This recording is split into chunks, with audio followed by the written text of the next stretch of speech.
kesempatan kerja menyempit daya. Assalamualaikum warahmatullahi wabarakatuh.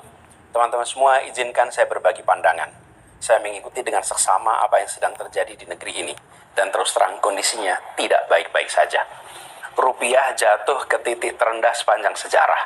Harga-harga naik, kesempatan kerja menyempit, daya beli rumah tangga melemah, tabungan tergerus. Dan ini berdampak pada hajat hidup orang banyak.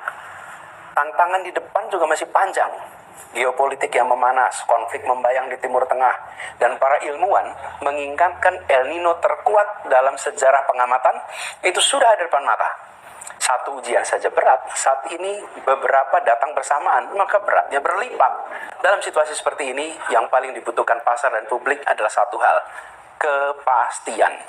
Bukan ketenangan semu, bukan masalah yang ditaburi gula-gula, tapi kepastian yang lahir dari transparansi dan kejujuran. Dari arah yang jelas, dari pemerintah yang tahu akan kemana negeri ini dibawa.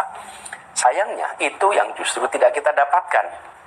Data dipilih-pilih, hanya yang baik yang ditampilkan, yang buruk disembunyikan.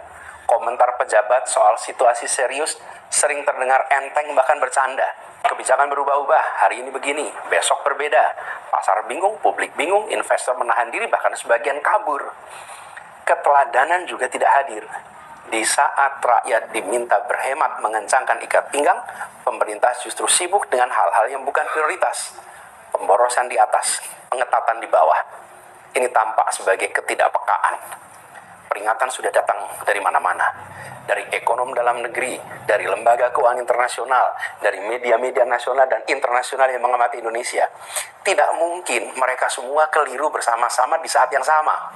Ini yang dipertaruhkan adalah hajat hidup ratusan juta orang. Maka situasi ini harus diperlakukan dengan keseriusan yang sepadan. Oleh karena itu saya mengajak kepada pemerintah, berhentilah memberi obat tidur kepada publik.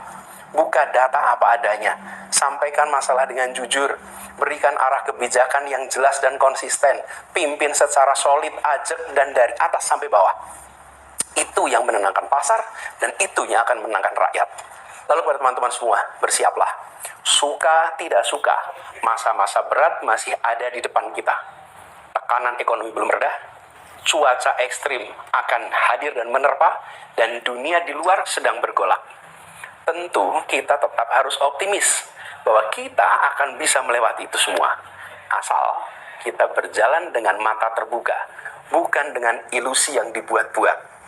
Kita pasti bisa, tapi syaratnya satu, serius. Mari kita serius mengurus bangsa ini. Terima kasih. Assalamualaikum warahmatullahi wabarakatuh.